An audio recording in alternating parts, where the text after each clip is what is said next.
हिकिड़ो जमहूरी तर्ज़ हुकूमत जो हिसो हूंदो आहे त अफ़वाहूं रूमर्स शयूं कहिड़े दौर में न हलियूं आहिनि इहे त मुंहिंजे ख़्याल में इहो बि हिकिड़ी अफ़वाह ऐं रूमर ई आहे। इन में हिन वक़्तु ताणी अहिड़ी का हक़ीक़त न आहे, छो जो करे उनजो बैकग्राउंड ॾिठो वञे न त प्रेसिडेंशियल फॉर्म में तव्हां अहिड़ा कहिड़ा रिफॉर्म्स आंदव जेके तव्हां हिन एग्ज़ेक्टिव हिन जे थ्रू नथा करे सघो पार्लियामेंट्री फॉर्म में। त इन जे करे हल शायदि प्रेसिडेंशियल फॉर्म आहे कोन, हुजे हा त कॾो कंजो थी वञे हा। मुल्क में नवनि सूबनि ठाहिण जे हवाले सां बि कुझु प्रोपोज़ल्स आहिनि, उहो मथे कुझु अहिड़े क़िस्म जूं ॻाल्हियूं हलनि थियूं। को प्रोपोज़ल कान्हे, न पार्लियामेंट खे ऑन बोर्ड वरितो वियो आहे, न असांखे कंहिं पार्टीअ में ॿुधायो वियो आहे। इहे बि रूमर्स जॾहिं हिकिड़ो अफ़रा तफ़रीअ जो माहौल क्रिएट करिणो हूंदो आहे त अहिड़े क़िस्म जूं ॻाल्हियूं कयूं वेंदियूं आहिनि। जेसिताणी का शइ साम्हूं ब्लैक एंड वाइट में न अचे, जेसिताणी को माण्हू ऑफिशियली अहिड़ो को बयानु न ॾिए त उन न्यूज़ जी मां का अहमियत नथो सम्झां। अच्छा सर, अहिड़े क़िस्म जी जेकॾहिं पार्लियामेंट में ॻाल्हि अचे थी पई त तव्हां बींग MNA तव्हां वटि को प्रोपोज़ल आहे मुल्क में नवां सूबा ठहणु घुरिजनि या? इहो ॾिसो, को इंडिविजुअल कोन डिसाइड कंदो, हिकिड़ी वॾी पार्टीअ जो हिसो जंहिंजा मुल्क में हेॾा वॾा स्टेक्स आहिनि, इहो पार्टी लेवल ते वेही इहे ॻाल्हियूं थींदियूं। पर जाॾे तव्हांजो इशारो आहे मां जेको सम्झां थो त उन में त असां कॾहिं बि उन अहिड़ी शइ जो साथ न ॾींदासीं, जिते जीअं हुजूं।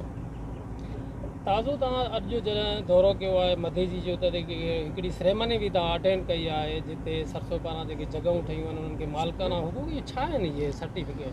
जॾहिं त ज़मीनूं मालिकनि जूं आहिनि त उन्हनि खे मालिकाना हुकूक कहिड़ा मिलनि? हा, इहो तव्हांखे मां हिन खे डिफाइन कयां।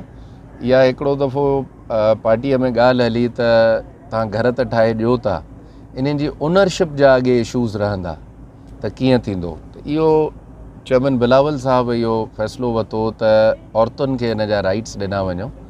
सुभाणे इहो हिकिड़ो लीगल डॉक्यूमेंट आहे जंहिंखे ॻोठ आबाद जी सनत चयो वेंदो आहे, उहा हुन खे हथ में आहे त हे तुंहिंजे नाले आहे।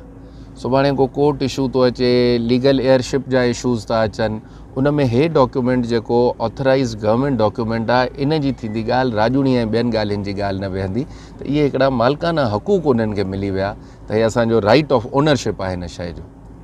बींग MNA सर, तव्हां जेका मौजूदा ज़िले जी अमन अमान जे हवाले तां सूरत हाल आहे त उन खां तव्हां केतिरे क़दुरु सेटिस्फाई आहियो? ॾिसो, 50% सेटिस्फाइड ऐं अञा घणो कुझु करण जी ज़रूरत आहे, जेको पोइ हिते रहियल आहिनि ॻाल्हियूं, ऐं उमेदु आहे त उहे बि जल्द थींदियूं। अॼु तव्हां ॻोठ पलीजा पंवर में ताज़ियत ते आयल आहियो ऐं हीउ जेको रोड आहे, जेको लिंक रोड आहे मधेजी ताईं, तव्हां ज़रूरु मुआइनो कयो हूंदो पंहिंजे नज़र सां त इंतिहाई ख़स्ता थी वियो आहे, ॻोठाणा वॾी तकलीफ़ में आहे। बसि जेको इलाइक़े जी हालति था ॾिसूं उन में कुझु न कुझु बहितरु आहे।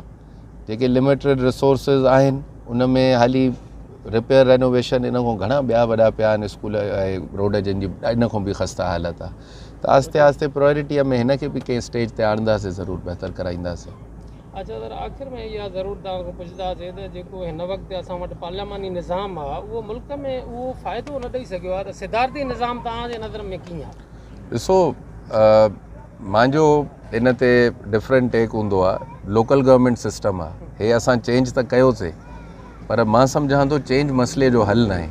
तव्हां उन में रिफॉर्म्स आणियो, सिस्टम में उन में बहितरी आणियो ऐं उनखे सही करे हलायो। हर 10 साल 20 साल 15 साल तव्हां सिस्टम चेंज कंदो, सिस्टम मैच्योर थींदो कोन, उहो कॾहिं बि अमल में न ईंदो। त मुंहिंजो बि इन में इहो ई टेक आहे त जेको एग्ज़िस्टिंग सिस्टम आहे उन में तव्हां बहितरी आणियो, रिफॉर्म्स आणियो। पार्लियामेंट आहे, सभिनी माण्हुनि जी रिप्रेज़ेंटेशन आहे, हिकिड़ो बहितर तरीक़े सां कमु थी थो सघे।